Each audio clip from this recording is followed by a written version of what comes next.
경찰이 다녀간 다음 날부터 박상희는 완전히 다른 사람이 된 것처럼 행동했습니다. 더 이상 반박하지 않았고 자식들이 무슨 말을 하든 고개만 끄덕였습니다. 알겠다는 말만 반복했습니다.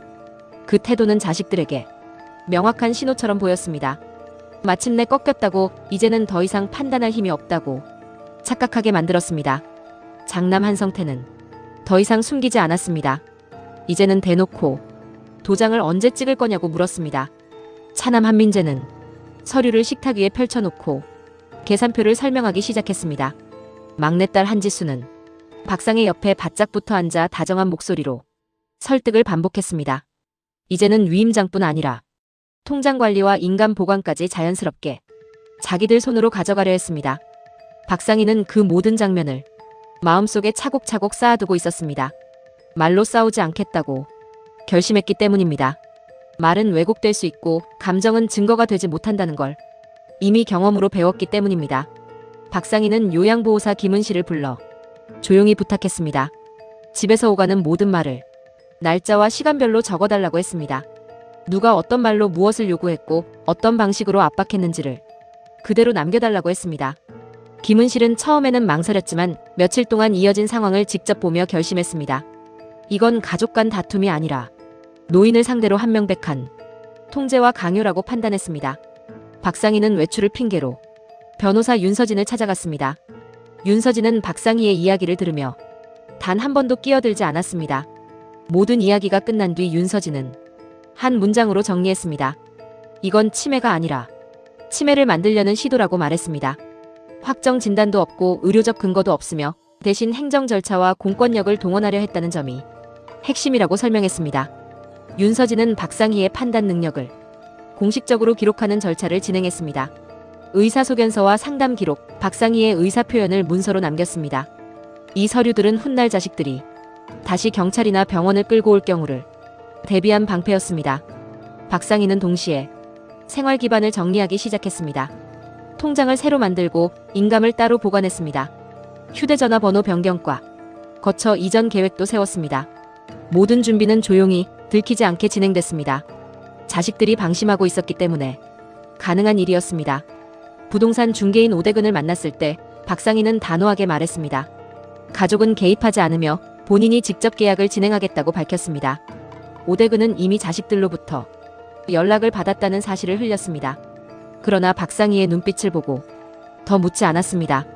그 눈빛에는 더 이상 흔들림이 없었습니다. 박상희는 그날 밤 처음으로 확신했습니다. 이번 싸움의 주도권은 이미 자신에게 넘어와 있다는 사실을 느꼈습니다. 계약 당일 아침, 박상희는 평소보다 일찍 일어났습니다. 거울 앞에 서서 자신의 얼굴을 오래 바라봤습니다. 주름은 늘어 있었지만 눈은 또렷했습니다. 이 얼굴이 아직 누구의 소유도 아니라는 사실이 박상희에게는 무엇보다 중요했습니다. 변호사 윤서진과 함께 계약 장소에 들어섰을 때 박상희의 발걸음은 흔들리지 않았습니다. 부동산 중개인 오대근은 매수자와 조건을 하나씩 확인했습니다. 계약 과정 중 박상희의 의사 능력을 재확인하는 절차가 반복됐습니다. 박상희는 모든 질문에 또렷하게 답했습니다. 그 장면은 문서로, 녹취로, 기록으로 남았습니다. 계약서에 적힌 금액은 100억대였습니다. 박상희는 숫자를 보며 가슴이 뛰기보다는 오히려 마음이 가라앉는 걸 느꼈습니다. 이 돈이 기쁨이 아니라 자유의 대가라는 사실을 분명히 알고 있었기 때문입니다. 박상희는 서명했습니다. 그 서명은 복수도 승리도 아니었습니다. 탈출을 허락하는 문이 열리는 소리였습니다. 집으로 돌아온 박상희는 아무 일도 없었던 것처럼 행동했습니다. 저녁을 차리고 텔레비전을 켜고 약을 챙겼습니다. 자식들은 여전히 위임장 서류를 들고 나왔습니다. 장남 한성태는 오늘 안에 도장을 찍자고 말했습니다. 차남 한민재는 더 미루면 곤란해진다고 말했습니다. 막내딸 한지수는 눈물을 보이며 가족을 위해서라고 말했습니다. 박상희는 내일 하겠다고 말했습니다. 그 말 한마디에 자식들은 완전히 안심했습니다. 그 안심이야말로 가장 큰 방심이었습니다. 그날 밤 박상희는 짐을 최소한으로 쌌습니다. 옷 몇 벌, 약, 통장, 신분증, 오래된 사진 한 장이 전부였습니다. 새벽녘 요양보호사 김은실이 조용히 차를 불러주었습니다. 박상희는 현관을 나서며 집을 마지막으로 바라봤습니다. 이 집에서 웃었던 날보다 참고 견뎠던 날이 더 많았다는 사실을 떠올렸습니다. 차에 오르기 전 박상희는 단체 채팅방에 메시지를 남겼습니다. 나는 치매가 아니라고 너희가 만들려 했을 뿐이라고 남겼습니다. 그리고 연락처를 바꿨습니다. 그 순간부터 박상희는 더 이상 그들의 어머니가 아니었습니다. 아침이 밝자 집안은 이상할 만큼 조용했습니다. 장남 한성태는 평소처럼 거실로 나왔다가 멈춰섰습니다. 박상희의 방문이 열려 있었지만 이불은 정리된 상태였습니다. 외출이라고 보기에는 너무 말끔했고 외박이라고 보기에는 너무 계획적이었습니다. 한성태는 잠시 서 있다가 방 안으로 들어갔습니다. 그 순간 한성태의 얼굴에서 혈색이 빠져나갔습니다. 서랍이 비어 있었고 침대 밑에 숨겨져 있던 상자가 사라져 있었습니다. 차남 한민재는 그 소리에 잠에서 깼습니다. 민재는 방으로 들어오자마자 상황을 직감했습니다. 민재는 곧장 집안을 뒤지기 시작했습니다.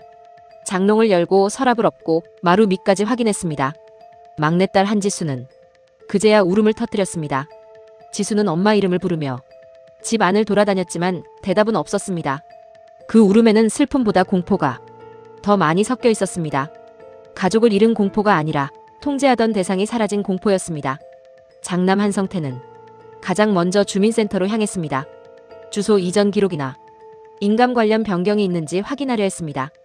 그러나 창구 직원은 이미 모든 절차가 본인 의사로 처리됐다고 말했습니다. 후견인 신청도 위임장 접수도 아무것도 진행된 게 없다고 설명했습니다. 한성태는 목소리를 높였지만 직원은 차분하게 반복했습니다. 당사자의 판단 능력에 문제가 없다는 기록이 이미 남아있다고 말했습니다. 그 말이 끝나자 한성태는 그 자리에 굳어섰습니다. 그동안 준비해왔던 모든 길이 막혔다는 사실을 그제야 이해했습니다. 차남 한민재는 경찰서로 향하자고 소리쳤습니다. 실종 신고를 하면 강제로 찾을 수 있을 거라고 말했습니다. 그러나 이전 신고 기록과 정황을 확인한 경찰은 적극적으로 움직이지 않았습니다. 강요와 분쟁 가능성이 있다는 기록이 남아있었기 때문입니다. 경찰은 성인이고 판단 능력이 확인된 상태라면 실종이 아니라고 말했습니다. 민재는 책상을 내리치며 소리를 질렀지만 그 소리는 공허하게 울렸습니다. 막내딸 한지수는 마지막 카드처럼 변호사 윤서진을 찾아갔습니다. 지수는 사무실에 들어서자마자 울며 매달렸습니다.